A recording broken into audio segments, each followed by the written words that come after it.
Assalomu alaykum barchaga. Bugungi darsimizda statik foydalanuvchi interfeysi, ya'ni stateless widget haqida gaplashib o'rganib chiqamiz.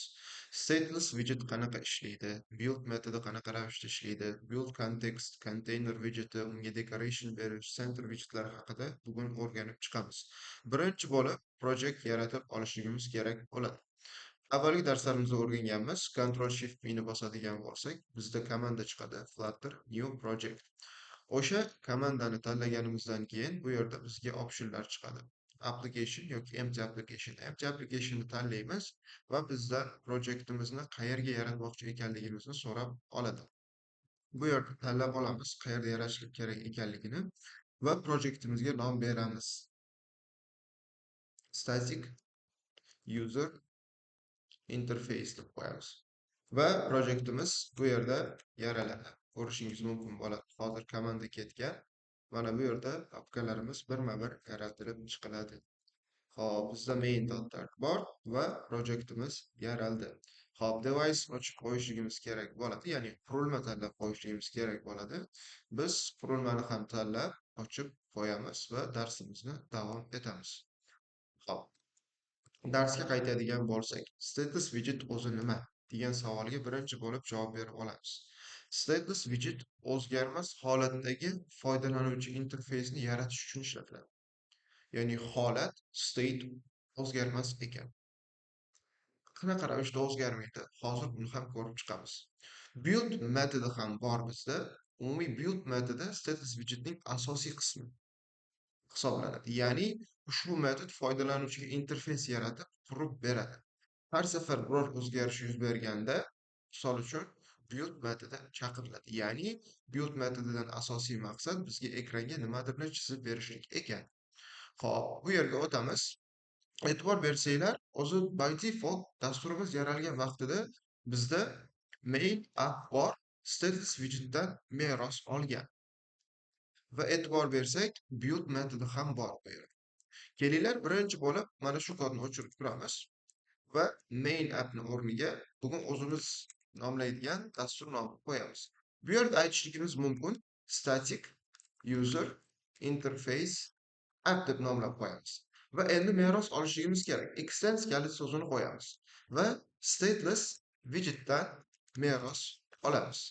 Meros olib bo'lganimizdan keyin e'tibor bersanglar xato beryapti.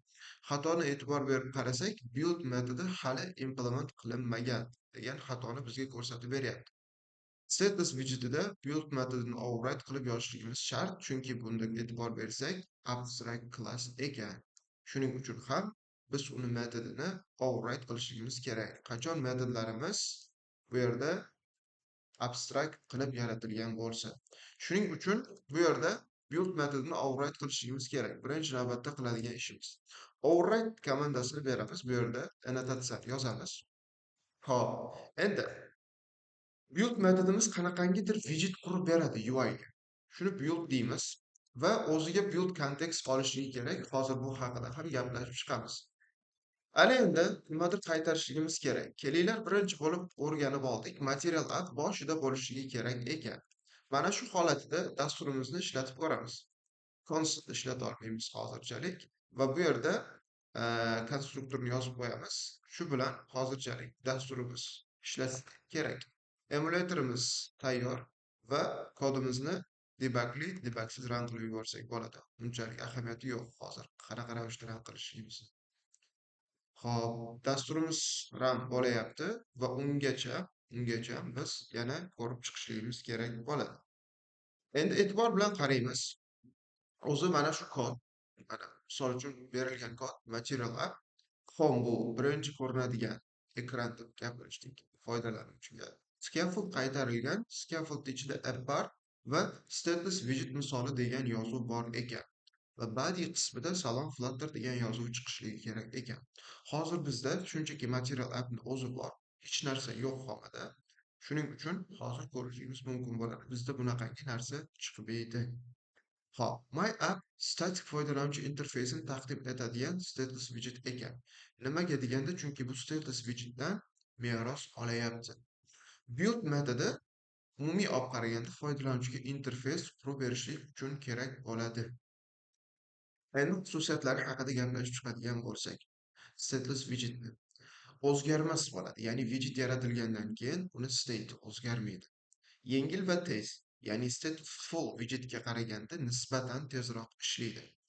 State'ni boshqarish talab qilmagani uchun tezroq bo'ladi. Ya'ni bizada state holatni, ma'lumotni boshqarish talab qilinmaganligi uchun ham nisbatan tezroq ishlaydi. Moslashuvchanlikka keladigan bo'lsak, kichik va sodda UI elementlarni yaratishda juda ham samarali bo'ladi. Xo'p, hozir dasturimiz run bo'ladi. Run bo'lgandan keyin bemalol ko'rsak bo'ladi. Xo'p, o'sha aytganimdek, agar kuchlaring kelmaydigan bo'ladigan bo'lsa, birdaniga webda ham run qilib yuborishlik mumkin. Chrome'ni tanlab turib, bu yerda run tugmasini bosadigan bo'lsak, Chrome'da ham ishlab ketadi va nisbatan Androidga run qilganimizdan ko'ra tezroq ishlaydi. Hop, bu yerda ko'rsanglar, mana ikkita qurilmaga run bo'ldi. Bittasi Medium fonimizga, bittasi Chrome'ga. Hozir ko'ramiz, run bo'ladi va run bo'lgandan keyin, tushgandan keyin qanaqa natija olishimizni ko'rib chiqsak bo'ladi. Hozir e'tibor bersak, mana o'sha webda run bo'ldi deyarli. Tak. Bizda hech narsa yo'q. Shunchaki oppoq ekran chiqib turibdi. Chunki birinchi ochilgan holatda nima ko'rsatishini aytmagan edik. Bizning misolimizda material app'ni home property'siga scaffold berilgan. Va bu yerda biz ham scaffold bersak bo'ladi. Misol uchun kelinglar, app bar bor ekan. App barni beramiz. App bar deb yozib, bu yerda app barda title degan widget olardi. To'g'rirog'i properties bor, text widgetini bersak bo'ladi. Aytishligimiz mumkin. Tak. Misolimizda ham aytilgan stateless widget misoli. Xohlasak o'shanaqa ravishda qo'ysak bo'ladi. Yokida stateless user interface deb qo'ysak ham bo'ladi. Sal xato yozib yubordim. Endi o'tadigan bo'lsak, bizda webda ham o'zgargan bo'lishi kerak. Mana stateless user interface degan yozuv chiqdi. Va bizda dasturimiz telefonda ham run bo'ldi qurilmamizda. Endi scaffold bu umumiy tuzilmani taqdim etar ekan. Ya'ni app bar, body qismlarini, floating action button. Buni o'tgan darsimizda gaplashib olgan edik. Kelinglar body qismiga ham nimadir qo'yib ko'ramiz. Body qismiga center widget, ya'ni har qanaqangi widgetni o'rtaga joylashtirib beradi. Kelinglar birinchi bo'lib text qo'yamiz. Bugunga yokida salom Flutter degan yozuvni qo'yishimiz mumkin. Salom Flutter yozuvini qo'ysam, mana boshida chiqdi. Bu boshida chiqishligi by default body o'sha yerdan boshlanganligi uchun ham shunaqa chiqyapti. Agar shu tekstni mana bu o'rtaga chiqishini xohlaydigan bo'lsak, buni center widgeti bilan o'rasak bo'ladi. Qanaqangi qilib birdaniga bunaqa komandani olayotganligi sizlarni qiziqtirayotgan bo'lishligi mumkin. Control va nuqta tugmasini bosadigan bo'lsak, bu yerda chiqadi. macOSlarda command nuqta bilan chiqishligi kerak. Mana bu yerda e'tibor bersak, mana chiqdi. Biz o'tgan darsimizda style berishni ham o'rganganmiz, ya'ni tekstimizga dizaynni o'zgartirib, stilni o'zgartirsak bo'ladi. Misol uchun kamida font size'ini hozir 35 qilib qo'yadigan bo'lsak, nisbatan katta yozuvlar chiqadi. Hop, dasturimiz run bo'ldi, ishlashga tayyor. Biz gaplashib o'tdik hozir umumiy stateless widget qanaqa, build metodi qanaqa ishlayapti. Build metodi necha marta o'zgaryapti yoki chaqirilmayotganini bilishlik uchun, masalan, build metodiga bu yerda build metod chaqirildi degan yozuvni qoldiramiz va konsolga e'tibor berib turamiz shu yerda. Qaytadan dasturimizni restart qilib yuboramiz va ko'ramiz. Mana build metodi chaqirildi deyilyapti. Misol uchun kelinglar, bitta tugma qo'yamiz. Tugmani ham scaffold ichida bersa bo'ladi. O'tgan darslarimizda gaplashganmiz. Floating action button bersak bo'ladi. Misol uchun shu yerda floating action buttonni qoldiramiz va mana e'tibor berasizlar, on pressda shunchaki floating action button bosildi. Icon berdik, child degan. Build metodimiz hozir chaqirildi. Control S qilganligimiz uchun. Lekin qaytadan restart qilamiz. Va dasturimiz hozir ishladi. Yana tugmani bosadigan bo'lsak, e'tibor bersanglar, menda build metodi chaqirilmayapti. Ya'ni UI'miz o'zgarmayapti. Misol uchun bosilganda deylik salom Flutter'ni o'rniga boshqa narsa chiqishligi kerak bo'ladigan bo'lsa, yokida umuman olib qaraganda integer qiymatida birorta bitta counter yaratadigan bo'lsak, o'sha counterni qiymatini oshirib boramiz. Misol uchun bu yerda pastga tushamizda counterni ham chiqarsak bo'ladi. A, text widgetini column bilan o'rab olamiz va bu yerda yana bitta text widgetini yaratib, counterni qo'yib qo'yamiz. Va buni toString qilamiz, ya'ni stringga o'tkazishlik uchun. E'tibor bersanglar, bizda chiqdi faqatgina cross axis alignmentimizni ham center qilib qo'yamiz bu yerda va main axis alignment ham center qilib qo'yamiz. Endi bizda counterning qiymati bor, style'ni o'zgartiradigan bo'lsak, ozgina hop 25 qo'yamiz. Mana counter bor. Va har safar button bosilganda counterning qiymatini 1 ga oshirishligimiz kerak. Buni darsliklarimizda gaplashganmiz, inkrement qilishlik haqida. Bitta har safar bosilgandan keyin o'zi counterning qiymati o'zgargan yoki o'zgarmaganligini ham bilish uchun buni ham log qilib qo'yamiz. Va qaytadan dasturimizni bitta restart qilib olamiz, to'liq ishlayotganligiga ishonch hosil qilish uchun. E'tibor bersanglar, build metodi chaqiradi. Va bosgan paytimizda mana counterning qiymati 1 bo'ldi. Yana bosadigan bo'lsak, counterning qiymati va hokazo oshyapti. 10 bo'ldi. Lekin bu yerda interfeysimizda foydalanuvchiga ko'rib turilgan qismida u yangilanmayapti. Nega deydigan bo'lsak, bizda umumiy dasturimiz stateless widget bilan yaratilgan. Ya'ni stateless widgetdan foydalangan. Mana shu ekranimiz stateless widget. Ya'ni state yangilanmaydi. State yangilanmaganligi uchun ham bu yerda ekranimizdagi birorta bitta widget o'zini yangilash qobiliyatiga ega emas. Stateless widgetida xuddi shunaqangi ravishda ishlaydi. O'zgarmasligi, ya'ni immutable bo'lganligi uchun ham. Endi build context tushunchasiga keladigan bo'lsak, Flutter'da har bir widget bilan bog'liq kontekstni ma'lumotlar to'plamini ifodalovchi sinf hisoblanadi. U widgetning joylashuvi, u bilan bog'liq bo'lgan widget treedagi haqida ma'lumot beradi. Ya'ni widget treeda mana shu widget qayerda joylashgan, otasi kim yoki farzandi bormi? Umuman hamma narsa haqida build context bizga ma'lumot beradi. Xo'p, asosiy vazifalar nimadan iborat? Widget daraxtiga kirishligi mumkin. Ya'ni widget tree degan tushuncha bor. Ya'ni umumiy widgetlarimiz tree shaklida bo'ladi. Bu yerda e'tibor beradigan bo'lsak, widget inspektorni bosganimizda, hop, hozir. Mana bu yerda e'tibor bersanglar, mana widget tree, ya'ni umumiy rootdan static user interface, material apps, scaffold, hammasi mana bu yerda ko'rinib turibdi va widget tree mana shunaqa shaklda bo'ladi. Va e'tibor bersanglar, masalan, mana shu center widgetimiz, mana 20-qatordagi center widgetimiz qayerda joylashgan? Bu yerda ko'rsak bo'ladi.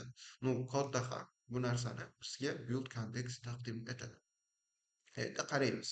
Widget daraxtiga kirish imkoniyatimiz bor ekan. Nima bilan? Build context bilan. Parent yoki boshqa bog'liq widgetlarga murojaat qilishimiz mumkin.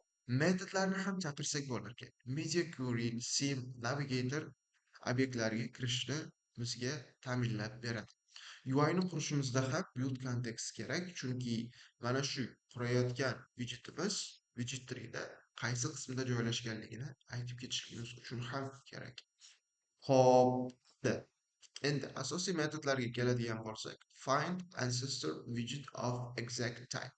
Ya'ni ma'lum bitta tipdagi oda widgetni topishligi mumkin. Misol uchun theme qilib chaqiradigan bo'lsak, mana shu holatida bizga yuqoridagi theme oda widgetini topib beradi. Birinchi kelgan albatta. Depend on inherited widget of exact type. Ya'ni inherit widgetidan meros olgan widget haqida ma'lumot olishga, ya'ni kirishga imkoniyat beradi. Find render object widget bilan bog'liq bo'lgan render objektni taqdim etadi. Umumiy ko'p narsaga kirsa bo'ladi. Misol uchun, eng kamida tushunishinglar mumkin bo'lgan bulardan ko'ra shu joyda biz deylik umumiy qurilmani uzunligini olmoqchimiz yokida bo'yini olmoqchimiz. Double da bo'ladi albatta. Deylik bo'y yokida n deydigan bo'lsak, eni yokida qurilma eni deymizda. Endi bu yerda e'tibor beringlar. Media query of context bilan kiramizda size propertiesini ichida widthni tanlab olamiz. Va e'tibor beringlar, bizga context build contextdan, ya'ni build contextning o'zida borligi uchun ham bizga bu vaqtga kirishga imkoniyat bor.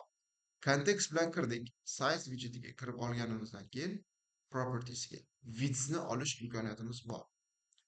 Bu yerda chiqarishimiz mumkin. Kelinglar app barda xuddi shu narsani chiqarib qo'yamiz. Ya'ni qurilma enini va qaytadan bitta raster berib yuboramiz va ko'rishinglar mumkin bo'ladi. Qurilma eni mana 411 deb. Ya'ni mana shu emulyatorimiz eni 411 ga teng ekan. Buni yana ham tushunarliroq qilishlik uchun agar webda qaytadan run qilib yuboradigan bo'lsak dasturimizni, ko'rishinglar mumkin bo'ladi. Qanchalik biza web ochilgan veb saytni uzunligini yoki hajmini kattartirib kichraytirsak, mana bu chiqib turgan width ham, ya'ni eni ham o'shanga qarab turib moslashib ketaveradi. Hozir ko'ramiz bu yerda. E'tibor beringlar, yaxshilab. Mana 1037. E'tibor bersanglar, mana qancha kattartirsak, shunga qarab turib moslashib ketyapti. Bu hamma qurilmalarni, masalan, enini yoki bo'yni olishimiz imkoniyatini build contextdagi shu context bizga imkoniyat qilib berdi. Xo'p, endi konteyner widget haqida gaplashib chiqamiz. Konteyner o'zi umuman juda ham ko'p ishlatiladigan widgetlardan biri bo'ladi. O'zi Flutterda. UI elementlarini joylashtirish, o'lchamini belgilash, dekoratsiya berish, umumiy hamma narsasi bor. Ichida ko'rsanglar bo'ladi parametrlarini. Bu yerda color, alignment, margin, padding, decoration, constraints, transform va har bittasi nima qilib berishligi haqida ham bu yerda tavsif berib o'tib ketilgan. Ko'rib chiqsak bo'ladi. Umumiy birinchi bo'lib konteyner ishlatib ko'ramiz. Konteyner qayerda kerak bo'lar ekan? Dasturimizni bu yerga keltirib olamiz va mana bu yerda tekstlarda keyin, misol uchun mana bu counter text menga kerak emas va shu yerda konteyner widgetini yaratamiz.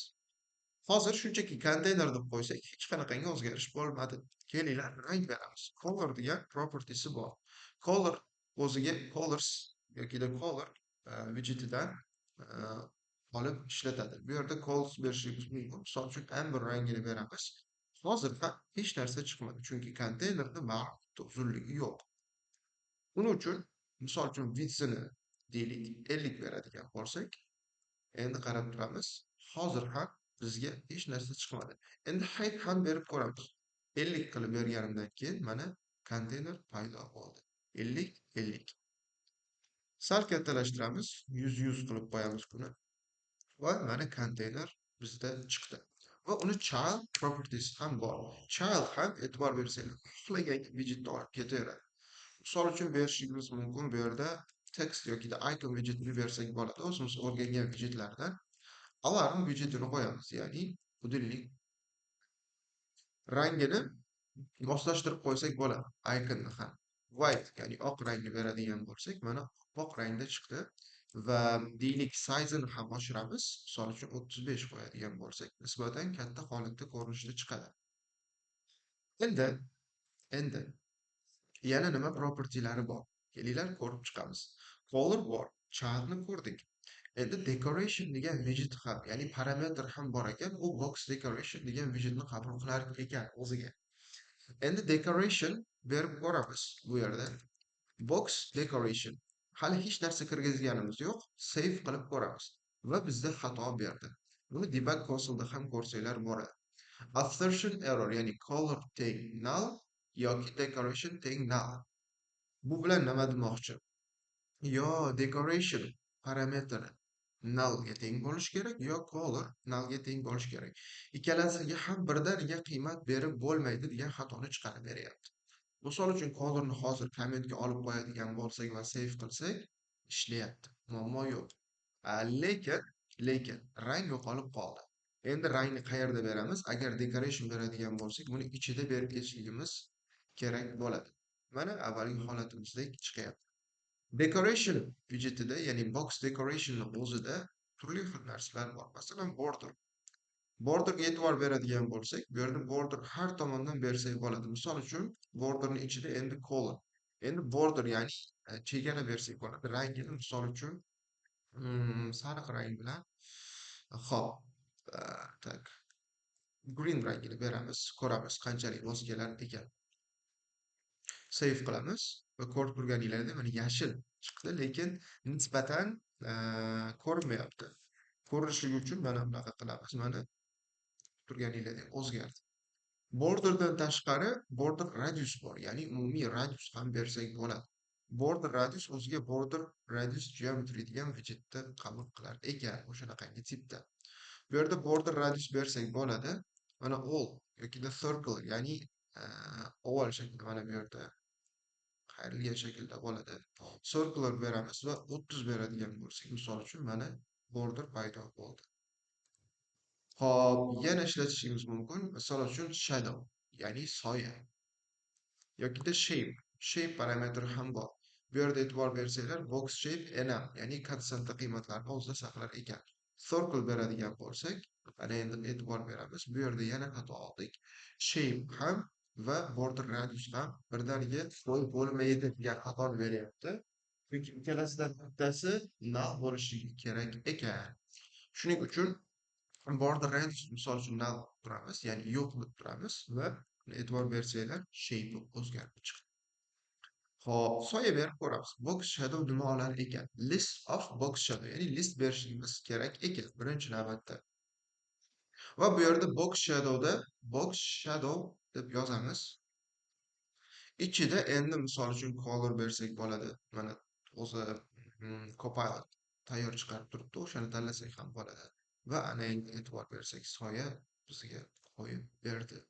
Offset y da 5, x da ham 5 qiymatda soyani tushirib berdi. Blur radius ham 10, spread radius 2 ishlab chiqarib berdi.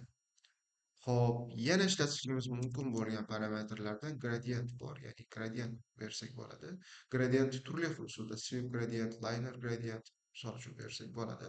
Buni tanlab ko'rsanglar bo'ladi. Misol uchun red va mana ichidagi rangni o'zgardi. Bu yerda misol uchun black beradigan bo'lsak va mana shu holatda qoldirsak ham bo'ladi. Mana rang o'zgaryapti. Hop, xuddi shunaqangi ravishda hammasini ishlatsak bo'ladi. Misol uchun image bo'ladigan bo'lsa, image ham berib ketsak bo'ladi.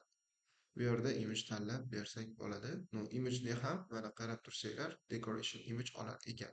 Decoration image ichida biz image provider berishimiz kerak. Misol uchun birorta bitta internetdan image oladigan bo'lsak, deylik, nature yokida Flutter image'ini olamiz. Bu yerda linklar olsak bizga yetadi. Hop. Okay. Bizga chiqarib berdi. Adresini olamiz va mana shu joyda network image deb turib adresini berib yuborishimiz mumkin bo'ladi. Va save tugmasini bosamiz. Bizda image bor. Okay. Bu narsa ko'rinishligi kerak edi. Aslida decoration image hozir bizda ko'rinmayapti. Child parametri qani? Mana shu child parametrini hozirchalik kommentga olib turamiz. Lekin bizda hozir ko'rinmayapti. Image'imiz o'zi aslida bormi yoki yo'qligini ko'raylik. Yo'q, link xato bo'lganligi uchun ham bizda hozir ko'rinmadi. Image adresini olamiz va qo'yib ko'ramiz. Mana bunaqa ravishda chiqyapti. Demak, endi mana bu yerda ishlatsak bo'ladi. Hop, mana Flutter image logosi orqa qismida qo'yildi. Bu narsani mana bu childni kommentga olib turganimizdan keyin ko'rsak bo'ladi, nisbatan chiqib turibdi. Misol uchun padding ham bersak bo'ladi bu yerda. Ya'ni ichki qismdan qanchadandir joy tashlashligimiz mumkin. Har tomondan tashlashligimiz mumkin. Xohlasak boshqa tomonlardan har xil tashlashligimiz mumkin. Misol uchun 30 tashlayapti. Child hozir kommentga olinganligi uchun ham hech narsa sezilmayapti. Mana e'tibor bersanglar 30 tashlab berdi hozir. Agar mana bu padding parametri bo'lmaganda bu narsa bo'lmasdi. Margin tashqarida, ya'ni konteynerdan tashqarida deylik, edge insiz faqatgina old detallarimizni tepadan joy tashlaylik. Ya'ni salom Flutter'dan keyin 30 piksel joy tashlashlik kerak. Mana 30 piksel tashlab berdim. Xuddi shunaqangi ravishda deylik o'zgartirishingiz mumkin stayllarni ham. Va transform ham bor. Ya'ni umumiy u o'zgartirib beradi konteyner o'zini. Misol uchun mana bunaqa holatda qo'yadigan bo'lsak, mana 0.1 ga sal bo'lsa ham surilib, ya'ni surildi deganda qaysidir tomonga burilib, Z tomonga burilib chiqdi.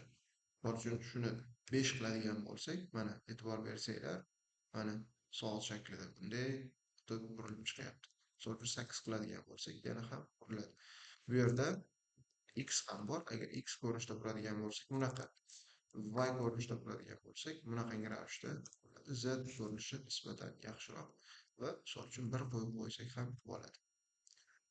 Hop, constraints ham bor. Ya'ni umumiy deylik, mana shu konteynerimiz minimum qancha widthga ega bo'lishi mumkin, maksimum qancha widthga yoki minimum qancha height, maksimum qancha height olishi mumkinligini belgilab beradi. Hop, center widget haqida gaplashganmiz. Ya'ni center umumiy har qanaqangi widgetni o'rtaga joylashtirib berar ekan. O'rtaga joylashtirib beradi.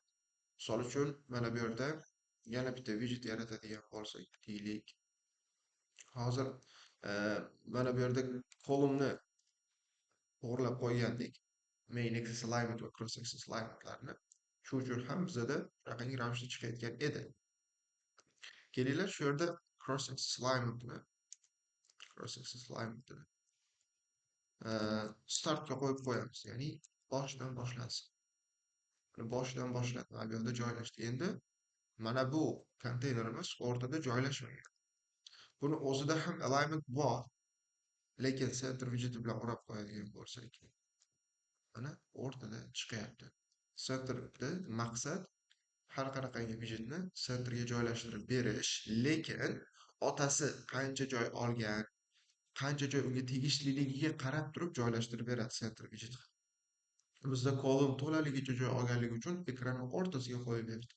Misol uchun mana shu konteynerni yana bitta deylik otasi bor size box va size boxni eni 300 olgan va heightini ham bo'yini misol uchun 200 qo'yib qo'yamiz.